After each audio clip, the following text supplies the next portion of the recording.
श्री राम भागवत प्रेमी रामचरितमानस का एक चौपाई बार बार माइंड में खटक रहा है। जब प्रभु श्री राम, मैया जानकी और लखनलाल बन जा रहे हैं, उनको गंगा पार जाना है और गंगा के किनारे में केवट दूर जाकर नाव खड़ा कर दिया है। सिर्फ अकेला केवट, उस दिन दूसरा कोई भी नाविक नहीं है। और भगवान लखनलाल से कहते हैं, लक्ष्मण आज केवट से नाव मैं मांगूंगा, क्योंकि लक्ष्मण तो स्वभाव से ही क्रोधी है।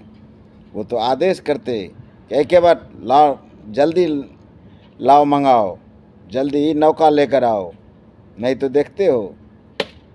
प्रभु श्री राम ऐसा नहीं किए। सुना जाए गोस्वामी जी का सुंदर चौपाई। कहते मांगी नावन केवट आना, कहूँ तुम्हार मरम मैं जाना। भगवान निहोरा करते हैं केवट से, एक केवट नाव मंगाओ।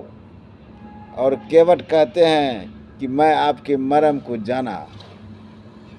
हे संत भगवान, इस चौपाई के भाव को देखा जाए, किस तरह केवट भगवान के मरम को जाने, कैसे जाने कि यह भगवान है।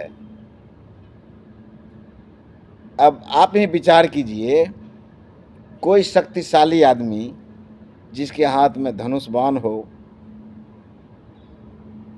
क्या कहते हैं, कृपाण हो, और राजा का पुत्र हो, राजकुमार, वो तो स्वभाव से ही शक्तिशाली होता ही है। लेकिन भगवान राम यहाँ शक्ति का प्रयोग नहीं कर रहे हैं। केवट से निहोरा कहते हैं केवट भैया नाव लेकर आओ, मुझे पार कर दो। इसी स्वभाव को देखकर केवट समझ गया। कहते हैं केहूँ तुम्हार मरम मैं जाना। केवट समझ गया यह साधारण पुरुष नहीं है, यह राजकुमार भी नहीं है, यह तो वाणी स्वयं परमात्मा के मुख से निकल सकता है। इतना सुंदर वाणी, इतना विनम्रता भाव, जो विनम्र होकर केवट से निहोरा करते हैं कि केवट भैया नाव लेकर आओ। केवट समझ गए। कहते हैं केहू तुम्हार मरम मैं जाना। केवट समझ गया यह साधारण नहीं है, यह तो परम पिता परमेश्वर है, परमात्मा के भी परमात्मा, हमारे आराध्य देव हैं। और कैसे इनके सामने मैं एक बार कहने से नाव लेकर चला जाऊं। केवट कहते हैं कि तुम्हारे मरम मैं जाना। नहीं, मैं आपके मरम को जान गया, मैं नाव लेकर नहीं जाऊंगा। इस पर लक्ष्मण जी कहते हैं, भैया आप तो कहते हैं कि यह मेरा भगत है, ऐसा ही भक्त है आपका। आप नाव मांगते हैं, वो कहते हैं मैं नहीं लाऊंगा।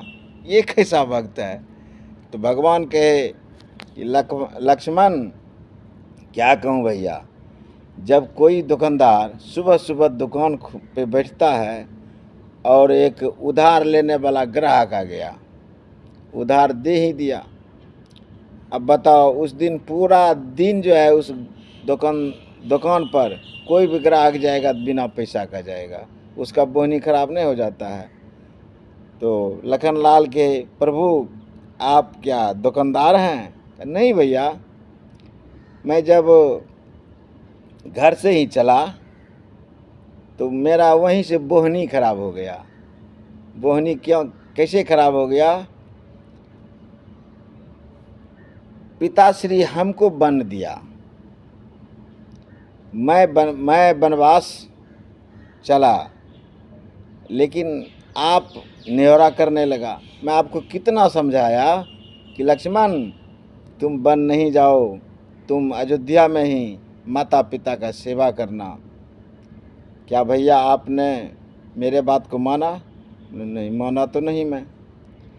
और पूछिए सीता से, सीता को भी मैं समझाया कि सीता तुम वन नहीं जाओ, इसने भी नहीं माना।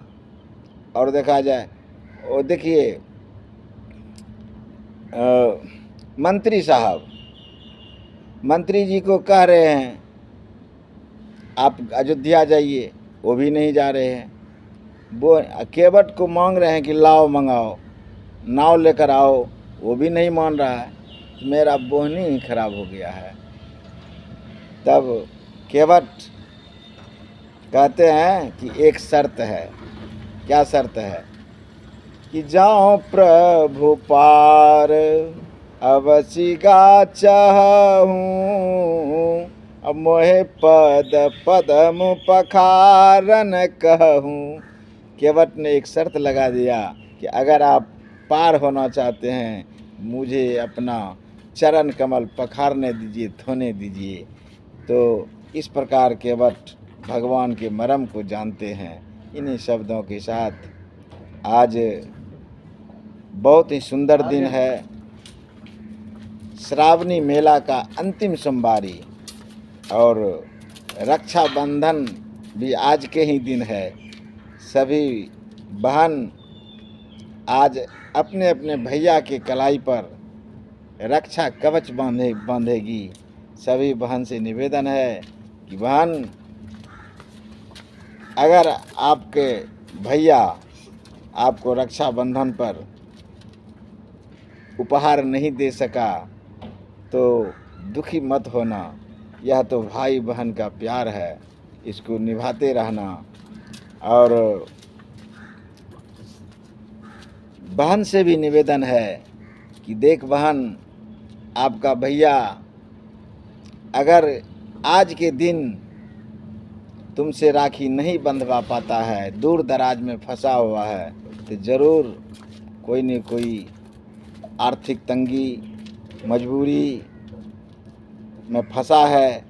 इसलिए उन्हें वहीं से मन से ही अपने भाई के कलाई पर राखी बांध देना।